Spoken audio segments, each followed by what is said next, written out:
그다음에 이제 미륵서나 미시랑 진자사 쪽을 보면 여기 이제 풍월도 얘기가 나오는데 화랑 얘기가 나옵니다. 근데 재밌는 거는 맨 밑에 보시면 오상, 유계, 삼사, 육정. 육정 어디서 나왔었죠 아까? 육정. 당나라 정관용의 태권편에 나왔잖아요. 풍월도 얘기하면서 이 풍월도는 불교 유불선이라고 그랬는데 여기 있는 내용은 다 뭐예요 밑에? 유교적인 가치예요. 유교적인 가치.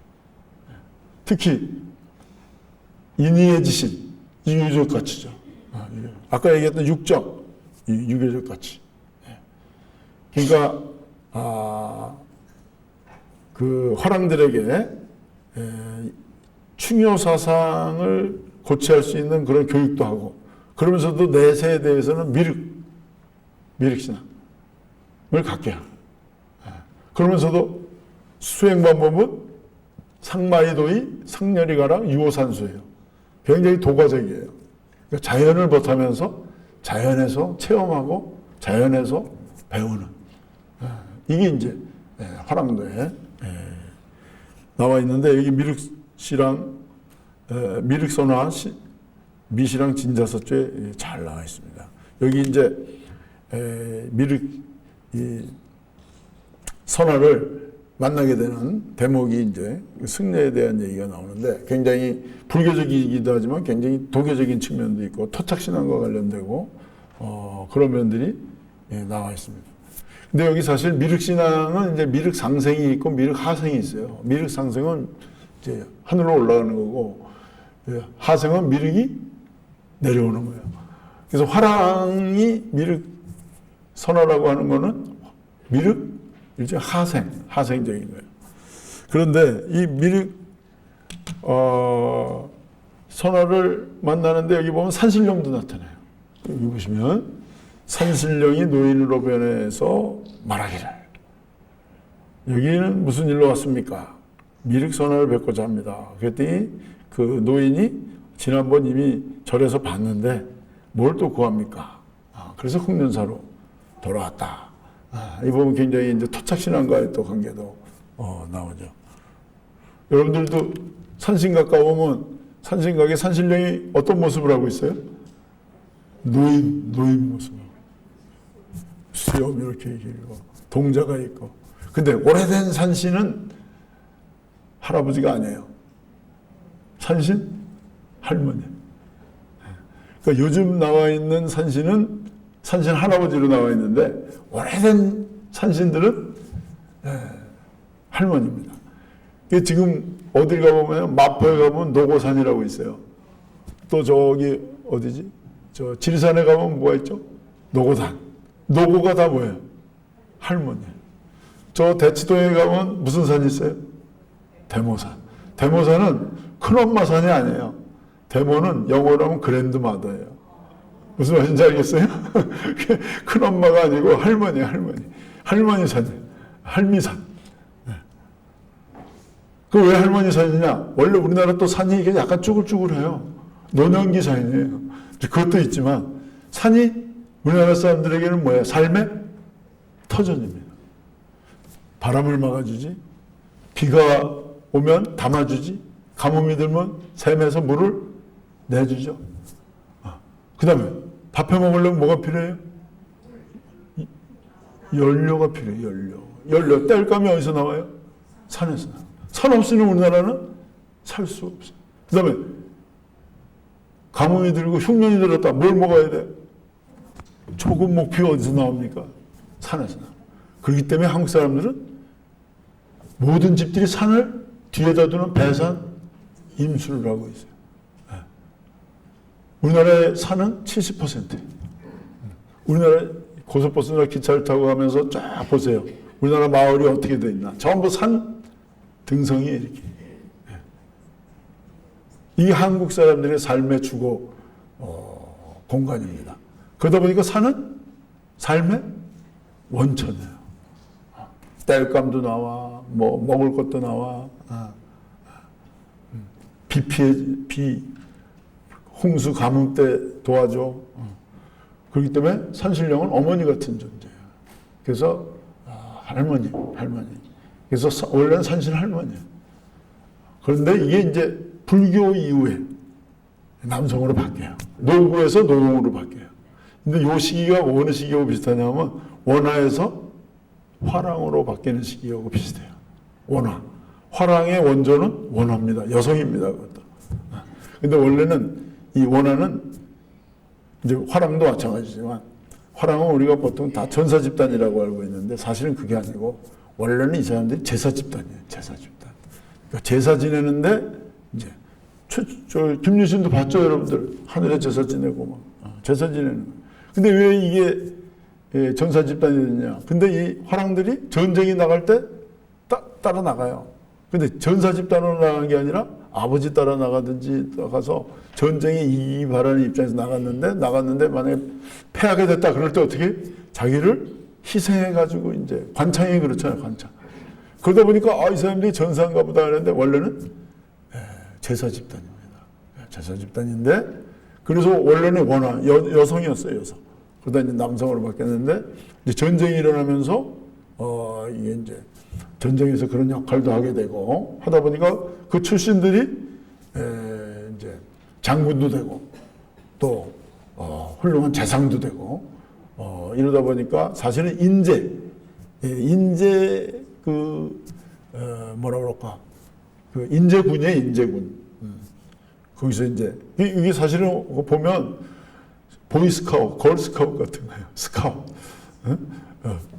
여자애들끼리 모아놔서 캠핑하고 같이 놀게 하고 또 남자끼리 모여서 하고 거기서 리더십 기르고 그중에서 훌륭한 사람 이게 스카우트 아니에요. 그런데 이게 이제 전쟁 때 역할을 하다 보니까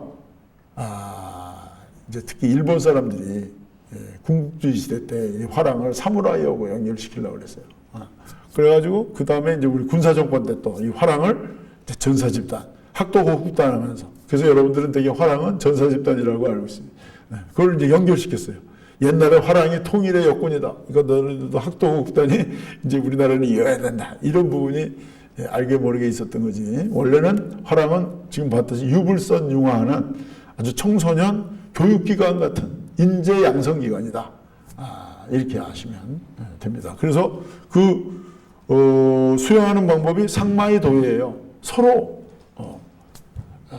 닦아주는 거예요. 상렬이 가라.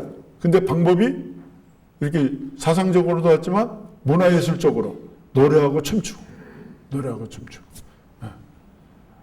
유호산수 자연을 접하면서 그래서 화랑들이 제일 많이 간 데가 금강산입니다.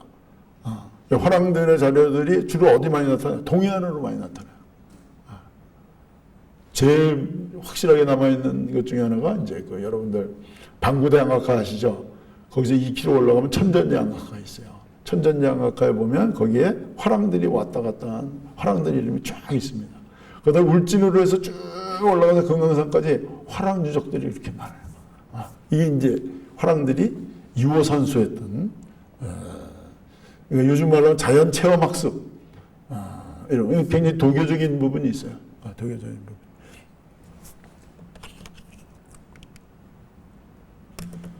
근데 이 미륵선화가 말이에요. 맨 마지막에 국선이 됐는데 국선이라는 건 뭐냐면 화랑이 쓰면 화랑 밑에 낭도들이 몇백 명씩 있어요.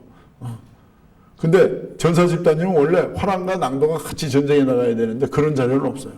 화랑이 개인적으로 아버지 따라 나가든지 뭐 이런 경우는 있어도 그 중에 화랑 중에서 이제 제일 내셔널 화랑 이게 국선이에요. 국선. 요즘 우리가 뭐 진선미 하듯이. 근데 마지막이 또 재밌어요. 만년에 또한 끝마친 곳을 알 수 없다. 굉장히 도교적이에요. 우화등산하는 거예요. 우화등산. 아주 굉장히 불교적인 얘기들이 쭉 이어가다가 마지막에서 딱 도교적으로 끝납니다. 최초원이 그래요. 최초원이 말년을 주유하다가 어디로 들어가요? 해인사로 들어가잖아요. 해인사에 들어갔는데 마지막으로 마칠 때는 어떻게 우화등산했다고 그러거든요. 이게 굉장히 도교적이에요. 흑륜사는 전에도 얘기했지만 지금 여러분들이 경주 가서 보는 흑륜사는 원래 흑륜사가 아니고 경주공업고등학교, 경주 가시면 한번 가보세요. 거기 써 있습니다. 여기가 원래 흑륜사 터라고. 반면에 지금 흑륜사라고 하는 데는 사실은 영묘사터예요. 영묘사터. 잘못 알려진 거고. 그 다음에 이제 유불선 잘 나타나 있는 게 원광법사의 세소고개죠. 소고개. 이거는 지난번 원광법사 얘기할 때도 했어요. 사군이충, 사친이요, 그 다음에 교유신, 임전무태, 살생유태. 살생유태. 여기에는 유교적 가치, 불교적 가치 다 들어가 있죠.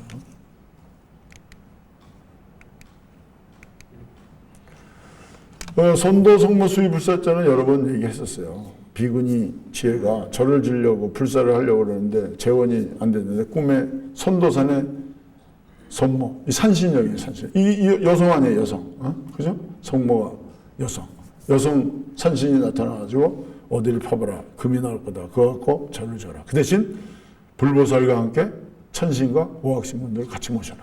이게 이제 유불이 융화되는, 무불이 융합되는. 그러니까 정확하게 무불이라기보다 선불이 더 중요해요. 선불. 원래 우리가 갖고 있는 토착신앙, 산신신앙의 불교가 이제 융화되는 이런 부분입니다. 그러니까 이걸 배척하지 않고 같이 하면서 이제 불교는 더 발전해 나가는 거죠. 포용을 하기 때문에. 지금도 여기 이렇게 남아 있습니다. 비교적. 그 다음에 이제 그 진정사, 이것도 이제 스님 얘기할 때 했지만, 진정이 이제 속인으로 있을 때, 장가도 못 가고, 그러다가 이제 스님을 만나가지고 불교에 이제 관심을 갖게 됐어요. 그래서 나도 의상법사를 찾아가서 불교 공부를 해야 되겠다. 마음은 먹었지만, 홀어머니이기 때문에 가지 못했어요. 그래서 어머니한테, 어머니가 저거 하시면 이제 봉양이 끝나면 저는 가겠습니다. 그때 어머니가 건넌 나라에 대한 불효다. 진정한 효는 그게 아니라 네가 빨리 가서 불교 공부를 제대로 해서 제대로 돼야 그게 진짜 효다. 그래서 유교 여기서 이 상공유사 권오 효선, 효선이라는 말 자체가 효가 유교적 가치고 선이 불교적 가치인데 진정사 효선 쌍미조예요. 효와 선 쌍미 두 가지가 모두 아름답다. 유불융화 부분이에요. 불교적 가치를 하느냐? 내가 불교에 관심이 있어 승려가 된다. 좋긴 한데 호르몬을 두고 간다? 이건 불효 아니냐? 중국에서도 이 부분에 대해서 논쟁이 많았어요. 불교를 비판할 때 제일 중요한 게 뭐냐면 어떻게 부모님을 안 모시고 자기 혼자 좋은 거 다 하느냐, 뭐 이런 식으로 이제 그런 논쟁이 이제 많이 있었는데, 그 불효다, 불효막심이다. 그리고 부모에게 몸을 받았으면 나도 장가를 가서 또 자식을 낳아야 그게 이어지는데 이걸 끊는 거다. 이게 굉장히 이제 불교에서 유교를 비판하는 제일 유교로서는 아픈 부분인데, 이제 진정사 같은 경우는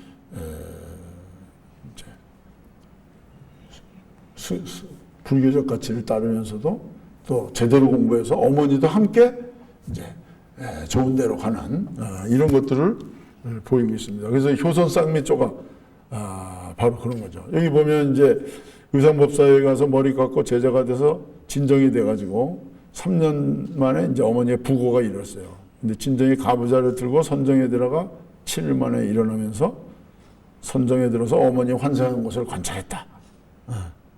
선정에 들어간 것은 불법의 가르침대로 깨달음을 얻어 명복을 빈 것이다. 어머니가 돌아가셔서 그 자리에 못 갔지만 어머니가 환생하는데 도와줬다. 그때 어머니가 강의가 다 끝나자마자 꿈에 나타나서 나는 이미 하늘에 환생했다. 그러니까 어머니 옆에서 봉양하고는 못했지만 결국은 더 큰 가치, 자기도 그렇고 어머니 환생하는 것을 이제 도와주는 두 가지 불교적 유교적 가치를 모두 이루는 이렇게 쌍미조라고 합니다. 이런 것 중에 이제 또 하나 이제 중요한 게 바로 김대성이죠. 김대성도 아주 찢어지게 가난했는데 흑륜사 스님이 와가지고 시주를 하라고 그랬는데 집에 아무것도 없지만 그래도 했어요. 결국은 김대성이 이제 죽어서 다른 집에 태어납니다. 부잣집에. 그래서 이제 귀족 자제가 되는데, 그래서 출세하면서 전생부모와 현생부모를 모두 위해서 절을 짓죠. 여러분들 잘 알고 있는 이제 불국사와 석굴암이 이제 그래서 이루어지는 겁니다.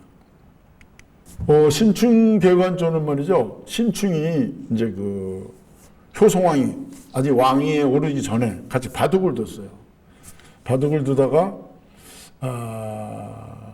그 효송왕이 왕 되기 전에 친하게 지내니까 이 다음에 만약에 당신을 내가 잊어버린다면 저 잣나무와 같이 되겠다 그랬어요.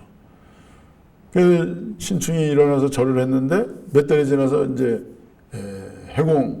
효송왕이 왕이 됐습니다.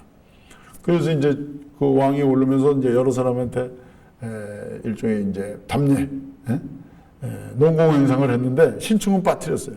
그랬더니 신충이 그 잣나무에다가 뭘 썼어요. 그랬더니 그 잣나무가 이제 누렇게 됐습니다. 그래서 누가 이걸 갖다 바치니까 내가 정사에 바쁘다 보니까 신충을 잊었구나. 그래서 이제 신충을 불러서 벼슬을 줬더니 그 잣나무가 이제 살아났다. 그래서 이게 이제 보면 이거는 일종의 그 임금과 신하의 충성 이런 거에 대한 얘기인데, 그래서 상당히 저 보필을 잘했어요. 보필을 잘했는데 결국은 나중에 승려가 됩니다. 그러니까 관직을 할 땐 유교적으로 하고 관직에 물러나서 불교적으로 해요. 근데 불교적인 것만 있는 게 아니라 아주 그냥 속세를 떠납니다. 그래서 지리산 저 산골짜기에 들어가서 절을 짓는데 그 절 이름이 단속사예요. 속세를 벗어난. 여기 가보면 지리산 가보면 지금 그 타보고 장간지주가 남아 있습니다. 이거 어떻게 보면 이 은일편에 있거든요. 이 은일편이라는 건 굉장히 도교적인 부분이 있습니다. 손순매화는 이제 손순이 이제 애가 있었는데 아내와 함께 품을 팔아서 먹고 살았는데 노모가 있었어요. 노모. 근데 애가 워낙 잘 먹으니까 어머니가 먹을 게 없어요. 그래서 이제 부부가 이제 의논을 했어요.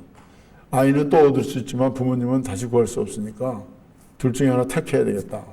그래가지고 애를 땅에다 이제 묻어가지고 이제 어머니만 더 봉양하려고 그랬는데 땅을 팠더니 거기서 돌종이 나왔어요. 그래서 이제 이거를 쳐봤더니 그 소리가 이제 서라벌에 쫙 퍼졌습니다. 그 소리가 어디까지 갔냐면 흥덕왕. 그리고 흥덕왕이 이거 알아봐라 그랬더니 좀 전에 얘기했던 그런 얘기를 하니까 이거는 정말 효도가 지극하구나, 효성이 지극하구나. 그래서 집안채를 내렸어요. 벼도 주고. 그래서 효성을 숭상하게 하겠다. 이게 효예요, 효. 이거는 이제 유교적 가치입니다. 근데 손수는 그 집을 받아가지고 나중에 흥효사라는 절을 짓고 돌종을 안쳤다. 이게 불교적 가치예요. 여기 보면 이렇게 효성스러운 행동을 하게 되면 임금이 거기에 대한 반대급부로 이렇게 집을 주는, 이건 결국은 우리 당태정의 예를 보았듯이 효도를 중요시하면서 결국은 뭐를? 충성을 이끌어내는, 이 충현을 항상 그래서 같이 갑니다. 가정에서는 효고, 국가에서는 충, 이거죠.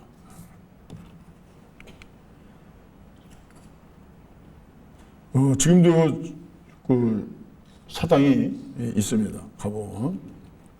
이 빈녀양모조도 이제 또 비슷한 얘기인데, 빈녀양모조는 이제 딸이, 관여하는 딸이 어머니를 봉양하고, 근데 어머니가 장님이에요, 장님. 그래서 이제 했는데 흉년이 들어서 먹고 더 어려워. 그래서 할 수 없이 양인 신분으로 가서 남의 집에 가서 일해주고 보냈는데 이제 그 집에 이제 종이 됩니다. 종이 되니까 이제 먹고 살기는 더 좋아졌어요. 왜? 그 집에 좋은 거 가져다가 어머니 드리고. 근데 어머니 장님인데 잘 몰랐는데 거기서 이제 그 얘기를 하는 거죠. 지난날에는 거친 음식을 먹어도 마음이 편안했는데 요사이는 좋은 음식은 인데도 속을 찌르는 것 같고 마음이 편찮다. 그때 이제 딸이 이제 그 얘기를 듣고 사실을 얘기했어요. 내가 뭐 종이 돼서 이랬답니다. 근데 통곡을 하고 했다. 이런 얘기인데 이걸 이제 효정랑이 보고 이제 도와주고 또 왕도 진성왕이 집을 내려주고 하는 아까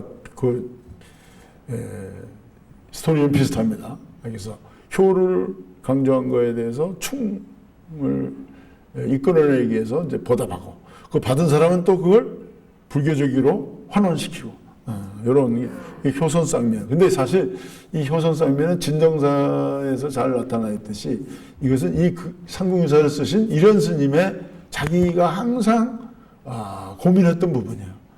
이련 스님도 굉장히 효자인데 호르몬이를 두고 자기가 승려 생활한 거에 대한 그런 마음의 빛이라고 그럴까? 이런 것들이 늘 있었던 것 같습니다.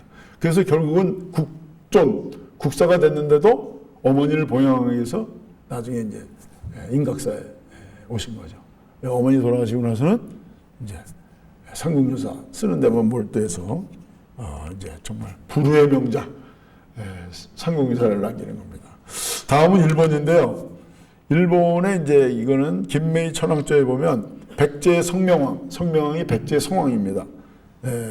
그 불경과 불상을 보내준 얘기입니다. 그래서 여기 이제 이런 얘기가 나와요. 이 법은 여러 법 가운데 가장 뛰어난 것으로 이해하기도 어렵고 입문하기도 어렵다. 주공과 공자도 이해할 수 없다. 불법은 무한한 복덕과 과보를 만들고 무상의 벌을 이끕니다. 이게 이제 들어올 때 얘기예요. 전래될 때. 근데 일본은 이 불교가 들어와서 갈등이 심합니다. 그때 이제 집권 세력이 두 부류가 있었는데 하나는 소가씨고 하나는 모노노베씨예요. 모노노베씨. 근데 이제 소가씨는 불교를 받아들이는 일종의 참불파. 그다음에 모노노베씨는 배불파예요. 배불파. 근데 그때 이제 참불파인 소가 대신 병이 들었어요. 그래서 점쟁이한테 이제 물어보니까 아버지 때부터 불신, 이건 불교입니다. 불교에 심취했기 때문입니다. 그러니까 천황이 점쟁이 말에 따라서 야 이제부터는 그 부처님한테 제사 지내지 말고 조상에게 제사 지내라 이렇게 했다는 거예요. 그러면서 불법을 더 이상 하지 말아라. 그랬더니 모노노베 대신은 이 천황의 그 얘기가 나오자마자 불탑을 무너뜨리고 불을 질러버리고 불상과 불전을 불태웠다. 우리 2차전 순교설화에서도 보면 흥불파와 배불파가 대립하고 있는 모습을 보고 있는데 여기는 아주 일본은 더 아주 심각해요. 막 절을 불지르고 탑을 때려부시고 아주 대단합니다. 그러다가 일본에서 불교가 공인되는 거는 스이코 천황 때인데 이때 누구냐면 여러분들이 잘 아는 성덕태자가 있어요. 일본에. 이 성덕태자 때 헌법 17조를 반포하는데 이 내용에 들어갑니다. 두 번째, 삼보를 두터이 섬겨라. 삼보는 불법성이다. 이래서 이제 불교가 헌법에서 보장이 됩니다. 보장이 됩니다. 그래서 특히 그 불교가 아주 그냥 발전하게 되는 것은 코우토쿠 천황 때인데 승려를 이제 공경하고 10대 승려를 14로 임명해요. 14로 임명해요. 근데 마치 우리 신라에는 승통, 주통, 국통이 있었잖아요. 국통, 승통, 주통이 있듯이 14라는 걸 합니다. 그래서 우리나라 지금 현재로 치면 우리가 30본사가 있잖아요.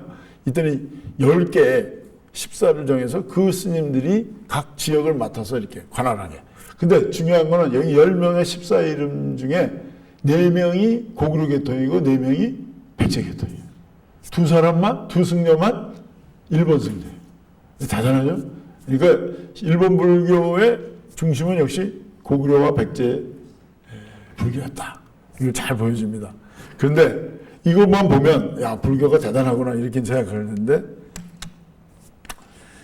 이건 덴무 천황 때인데 여름에 가뭄이 들었어요. 가뭄이 들었는데 사방의 사람을 보내서 신기들에게 기도하게 했다. 신기라는 건 뭐냐면 잡신이에요. 잡신.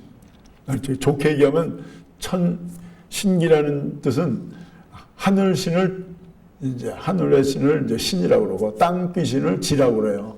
그러니까 천신지기라고 이제 얘기하는데, 그러니까 토착신한 신들에게 기도하게 했다. 그리고 여러 승리를 정하여 부처님께 기도하게 했다. 그러나 비가 오지 않았다. 뭐 이런 얘기하는데 결국 뭐야? 불교적인 의례도 지내고 뭐야? 종래 내려오던 토착신앙 의례도 지내는 겁니다. 이 신기신앙이 나중에 결국 뭐냐면 신도가 되는 거예요. 일본은 지금 신도가 중심이죠. 신도가 중심이고 이제 불교와 이제 같이 융합되어 있다. 이렇게 볼 수가 있는데, 자, 이렇게 보면 당나라나 신라나 일본이나 8세기, 9세기에 유불선이 융화되어 있는 걸 이제 볼 수 있어요. 이 전통이 이제 쭉 내려오면서 시대에 따라서 어느 게 하나 이제 더 발전하거나 덜 하거나, 또는 세 나라를 비교하면 중국은 통치 집단은 유교를 강조하고 일반 민간인들은 도교적인 측면이 강해요. 한국에서는 유불선이지만 지배층은 유교를, 어떻게 보면 피지배층이라고 그럴까? 일반인들은 이제 신앙은 불교로. 도교는 이제 그렇게 강하진 않았어요. 근데 일본은 신도가 중심이에요. 신유불스팝이라고 그래요. 일본은 신유불스팝. 신도 중심으로 불교와 유교를 이렇게 스팝하는. 이게 세 나라가 이제 다릅니다. 그다음 시기에 따라서 우리나라는 이제 고려, 조선 오면서 또 달라지죠. 고려 때는 완전히 불교 중심이고, 그랬더니 고려 때도 또 유학이 만만치 않아요. 거기다 도교 초제도 다 지냅니다. 근데 조선시대가 되면 유교 중심으로 가죠. 불교는 이제 배척받고, 도교도 이제 소격서 같은 것도 없어지고, 이제 합니다. 그러다가 아까 얘기했듯이 이제 동학이 이걸 한번 융합하려고 했던 게 이제 천도교라고 할 수 있는데, 그렇게 성공적이었다고 볼 수는 없습니다. 자, 그럼 지금 우리나라에 지금 있는 상황에서 유불선 융화를 볼 수 있는 부분이 어디 있느냐? 이게 서남사인데요. 서남사에 보면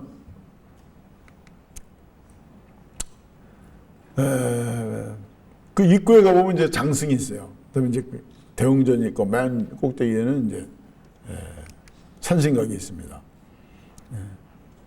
이거 원래 요즘은 이제 장승이 없어진 데도 많아요. 장승이 많이 없어졌는데, 그래서 산신각은 다 남아 있어요. 그러니까 되게 사람들이 생각할 때는 절에 산신각이 뒷곁에 있다 이렇게 많이 생각하지만, 사실은 어떻게 보면 그 장승이 있던 곳과 저 산신각 그 바운더리가 원래 토착신앙의 공간이에요. 거기에 이제 사실 어떻게 보면 절이 들어간 거죠. 중심을 대웅전이 이제 차지하고 있는 거라고 볼 수가 있습니다. 자, 그런데 이거는 뭐 여러분들 이제 어디 절에 가든지 비슷한 내용인데, 여러분들 소수소원에는 가보셨을 거예요. 소수소원 가면 여러분들 소원만 생각하잖아요. 근데 원래 소수소원 터는 뭐였어요? 거기가? 절이었어요. 그걸 어떻게 알 수 있느냐? 숙수사지 단간지주가 남아있어요. 이건 고려 때 거예요. 근데 여기서 수습하는 과정에서 통일신라 때 불상이 발견됐어요. 그러니까 이거는 통일신라 때부터 절이 있었다는 얘기죠. 절이 있었다는 얘기예요. 그런데 이제 고려가 되고 때도 이 숙수사지는 남아 있었어요. 근데 조선시대가 되면서 여기 서원이 들어간 거죠. 그래서 이 소수소원을 가만히 보면 이 스타일이 가람배치하고 비슷해요. 근데 이 단간지주는 없애질 못한 거예요. 그게 남아있는 거예요. 이게 원래 이건 어떻게 보면 유불이 스팝한 거예요, 지금. 유불이. 그러니까 원래는 불교 공간 가람배치에 이제 서원이 들어간 거죠. 이런 경우가 제법 있습니다. 제법 있습니다. 유불, 숭유억부라면서. 근데 더 재밌는 데를 한 건데, 이 중에 혹시 고향이 진주인 분 계세요? 진주. 없으세요? 진주라는 데 가보면 꼭 한번 가보세요. 옥봉이라는 데가 있어요. 근데 옥봉이라는 자체가 원래는 이게 옥녀봉입니다. 옥녀봉이라는 건 도교적인 봉우리예요. 도교적인 봉우리. 자, 이 옥봉에 내가 왜 갔냐면, 거기 이제 내가 안각화를 한참 관심이 있었을 텐데, 안각화를 찾으러 갔는데, 여기서 연락이 와서 갔어요. 저 위에 바위에 뭔가 새긴 안각화가 있다. 딱 내렸는데 차를, 대나무 깃발을 집들이 한 70군데 있는 거예요. 이거 뭐죠? 무당집이에요. 야, 이거 재밌다. 내가 이거 왜 안각화를 왜 관심 있었냐면, 서양에 파르테논 신전이 있었다면 우리나라에는 안각화가 이게 고대 신전이다 이렇게 생각하는 거예요. 야, 근데 무당집이 앞에 쫙 있어요. 조금 올라갔더니 절이 있어요. 절이 3개가 있어요. 뭐 보타사, 연화사 또 하나 있었는데 3개가 있어요. 아, 이거는 토착신앙하고 선불융화다 이제 그러고 들어갔는데 거기 향교가 있어요. 향교가 유불선이에요. 유불선인데 더 재밌는 거는 여기 성당이 또 하나 있어요. 옥봉성당이라고 100년 된 거예요. 100년 된 거. 야, 이거 참 재밌다 했는데 거기서 끝나지 않았어요. 교회가 3개나 있어요. 뭐 침례교, 장례교, 또 하나가 뭐죠? 성결교. 그래서 친절하게 이쪽으로 오면 보각사고 저쪽으로 오면 중앙교회가 있다고, 전주 중앙교회. 아주 그냥 공존하고 있는 모습입니다. 내려왔더니 일관도라고 신흥종교 본부가 있어요. 일관도. 이게 유불선이야. 이게 유불선. 진짜 일관도가 일관절. 근데 그 옆에 천리교 중앙교회가 있어요. 일본의 천리교 중앙교회가 이 옥봉에 있는 거야. 근데 내가 사진에는 안 넣었는데 그리스 정교회도 여기 있어요. 그 다음에 원불교도 있고 우리나라의 모든 종교는 이 봉우리에 다 있어. 이야, 재밌다. 그래가지고 정작 안각화는 못 찾았고 막 지쳤어요. 막 가니까 뭐 별의별 게 다 있어. 그래가지고 이제 허기가 져가지고 내려왔는데 방앗간이 있어가지고 떡이라도 먹으려고 이제 이렇게 들어갔는데 마침 시루떡을 하고 있었어요. 쌀을 빻아가지고 그 위에 고명을 얹고 또 쌀을 빻고 고명을 얹고 칼로 딱 자르면 어떻게 돼요? 켜가 나오죠. 켜가. 야, 이 우리 문화가 중층적이구나. 중층적. 불교, 토착신앙, 불교, 유교, 천주교, 개신교, 신흥종교, 딱 자르면 다 나오는 거야. 1층, 아동복 코너, 뭐 2층, 여성복 코너, 3층, 남성복 코너, 4층, 생활, 리빙, 해가지고 쫙 올라가듯이, 야, 우리 문화가 이게 중층적이구나. 여러분들 생각할 때는, 우리나라 원래 그런 거지. 요즘은 사주 보는 길을 묻는 그대에게 이런 것도 생겼어요. 아주 여기에 우리나라 모든 게 다 있어. 모든 게 다 있어. 근데 여러분들 이거 말해요. 너무 당연한 걸로 여기실 거예요. 우린 그렇게 사니까. 근데 생각해 보세요. 옆에 나라 일본 가면 90% 이상이 신도 아니면 불교입니다. 기독교 1%밖에 안 돼요. 필리핀 가면 90%가 천주교예요. 필리핀 미얀마 가면 태국 미얀마 가면 90%가 불교입니다. 소승불교. 인도 가면 불교는 시작됐지만 85%가 힌두교예요. 불교는 한 2, 3%. 중동은 90%가 이슬람교예요. 뭐 이스라엘은 말할 것 없이 99%가 유대교예요. 서양은 구교, 신교 좀 다르지 크리스트교라고 보면 되게 8, 90%예요. 근데 우리나라는 전부가 다 있어. 전부가. 근데 더 재밌는 건 이거예요.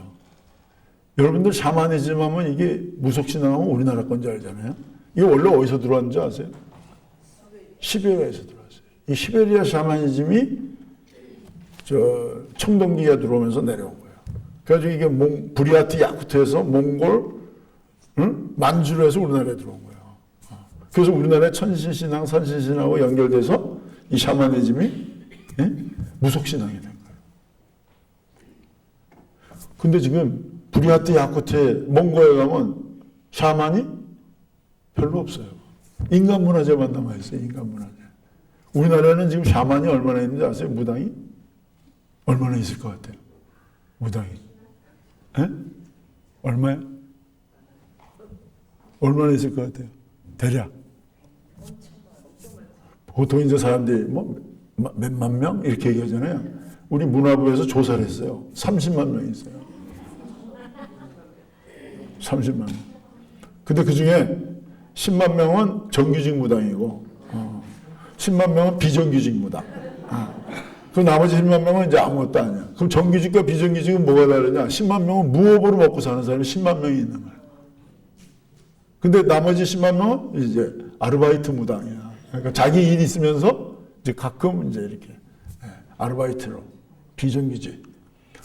근데 더 재밌는 거는 불교 있잖아요. 인도에서 시작했잖아. 그죠? 인도에 아까 얘기했을 불교 신도 몇 퍼센트 받? 그 소승불교의 맥은 어디 있어요? 태국, 미얀마에 있어요. 근데 중국을 통해서 우리나라 불교 들어왔잖아요. 중국에 절에 가면 스님들이 있긴 있어요. 근데 스님들이 제대로 수도하는 게 아니라 대부분 문화유산 지킴이 성격이 강해요. 근데 우리나라는 대승불교, 북방불교의 맥이 우리나라에 살아있어요. 교학불교는 일본이 이제 했지만, 유교, 어디서 시작했어요? 중국. 근데 중국에 유교 없어졌어요. 언제 없어졌어요, 특히? 문화혁명 때. 비공비맹해가지고 없어요. 근데 재밌는 에피소드 하나 말씀드리면, 여기 성균관 있잖아요, 성균관. 석전대제를 봄에 지냅니다. 석전대제가 누구한테 져서 지내는 거예요? 공자. 그 옛날에는 예조판서가 초원관이에요. 지금은 문화부 장관이 초원관이에요. 갔어요. 갔더니 공자의 후손이 와 있더라고. 차를 마시는데 그분이 그래요. 2000년 동안 우리 조상을 위해서 이렇게 제사를 지내줘서 감사합니다. 그러더라고요. 그래서 나는 뭐 당연한 걸 뭐 그렇게까지. 그러면서 부탁이 있대요. 말씀하시라고. 자기가 오는 이유는 이 석전대제를 어떻게 지내나 보러 왔다는 거야. 근데 자기는 왔는데 내년부터 우리가 지내야 되는데 어떻게 지내지 모르니까 이거를 동영상 촬영을 허가해달라. 그러시라고. 근데 그 다음에 봤더니 지냈어요. 왜? 옷은 어떻게 입고 절은 어떻게 하고 누구는 어디 쓰고 이거를 다 해가지고 똑같이 했어요. 그러니까 중국에서 우리나라에 들어왔는데 우리나라 거를 똑같이 해서 하고 있어요. 이게 사실 한류예요. 기독교도 마찬가지예요. 서양에서 지금 가톨릭, 기독교 잘 안 돼요. 유난히 우리나라에서 잘 되고 있어요. 오히려 내가 조사해 보니까 2012년인가에 세계에서 선교사가 제일 많은 나라가 미국이고 우리나라가 두 번째예요. 미국이 7만 2천 명이고 우리가 4만 8천 명이에요. 그때. 지금은 바뀌었을 거예요. 우리가 더 많아. 제가 공직할 때 외국에 많이 다녔는데 우리나라 전도사가 없는 나라가 없어요. 옛날에는 서양 사람이어서 예수를 믿으시라 그랬는데 지금 우리가 외국 가서 예수를 믿으시라 이렇게 하고 있어요. 자, 근데 여기서 중요한 건 뭐냐면 지금 유럽에는 수녀가 없습니다. 유럽 수녀가.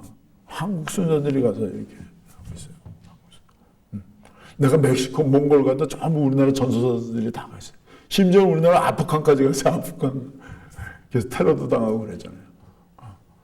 자, 근데 여기서 재밌는 거는, 특이한 거는, 샤머니즘도 시베리아에서 들어와, 불교도 인도에서 들어와, 중국 거쳐서, 중국에서 유교 들어와, 천주교, 기독교 다 서양에서 들어와. 근데 지금 이게 다 꽃 피우는 나라는 어느 나라예요? 우리나라예요. 이런 나라가 없어요. 이런 나라가 없어요. 이거 굉장히 중요한 부분이에요. 세계의 모든 종교가 다, 그러면서도 종교전쟁이 없어요. 이 한국의 아주 중요한 부분이에요. 그래서 제가 유불선융화라는 걸 우리 역사에서 가장 이제 얘기를 많이 하고, 내가 진주에도 이런 얘기를 많이 했어요. 요뽕을 근데 그 지자체 단체장들이 관심이 없어요. 관심이 없는데 요걸 한 데가 있어요. 그 놀랍게도 안동이에요. 안동이 굉장히 유교적인 곳이잖아요. 근데 안동의 중심가에 가보면 그 유교적인 것만 있을 것 같잖아요. 절이 있어요. 절 있고 그 옆에 바로 유교문화회관이 있어요. 그 다음에 그 옆에 김씨 종친회 이제 회관도 있고. 그 다음에 여기 이제 성당도 있어요. 성당. 그 다음에 이거 내가 만든 게 아닙니다. 이 교회도 있어요.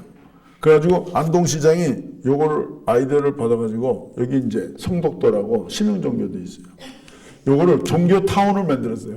종교타운을. 그래서 성당, 그 다음에 탑, 그 다음에 교회, 이걸 가지고 미니어처를 만들어서 종교 대화합. 이걸 만들었습니다.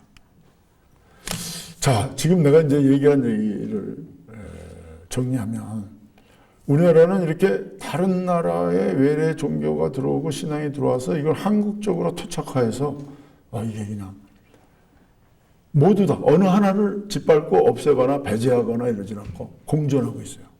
그래서 제가 이제 문화재청장이나 뭐 박물관장 같은 거 하면 이제 가끔 인터뷰도 하고 그럼 마지막에 이제 기자들이 그런 걸 물어봅니다. 개인적으로 우리나라에서 제일 좋아하는 문화유산이 뭐냐고. 그러면 이제 내가 이제 그러게 합니다. 고구려는 고구려 벽화, 백제는 금동대학로, 신라는 역시 금관, 방가사유상, 고려는 불화, 상감청자. 그 다음에 이제 조선시대에는 백자, 그리고 이제 풍속화. 이렇게 얘기하면 이 사지선다형에 다 물들어 있어가지고 기자들이 하나만 얘기하세요. 하나만. 답이 뭐냐, 이거. 그럼 나는 뭘 얘기하냐. 조각보다 이렇게 얘기해. 조각보. 이 조각보가 뭐냐면 우리 할머니, 어머니들이 바느질하다 남은 조각조각을 모아서 보자기를 만든 거예요. 근데 이 보자기가 어떻게 보면 약간 누대기 같기도 하고, 여기 누대기 같기죠? 빨간색, 파란색, 오방색이 다 있는데, 이게 다 뭐 길쭉하기도 하고, 정사각형도 직사각형도 옆으로도 가고, 어떻게 보면 이게 좀 약간 뭐라 그래야 되나? 누더기 같아, 누더기. 예, 누더기. 나쁘게 얘기하면. 근데 이게 알게 모르게 뭐야? 앙상블을 이루고 있어요. 앙상블을. 어떻게 보면 종교를 얘기할 수 있어요. 토착신앙, 불교, 유교, 천주교, 기독교, 신흥종교. 다 어느 메인스트림이 없어, 주류가. 그렇지만 이게 뭔가 다 이렇게 조화를 이루고 있습니다. 공존과 상생을 하고 있어요.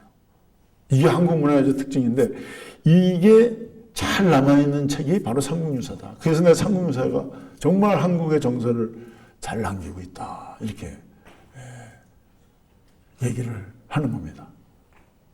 이것으로 오늘 수업 마치겠습니다. 수고했습니다.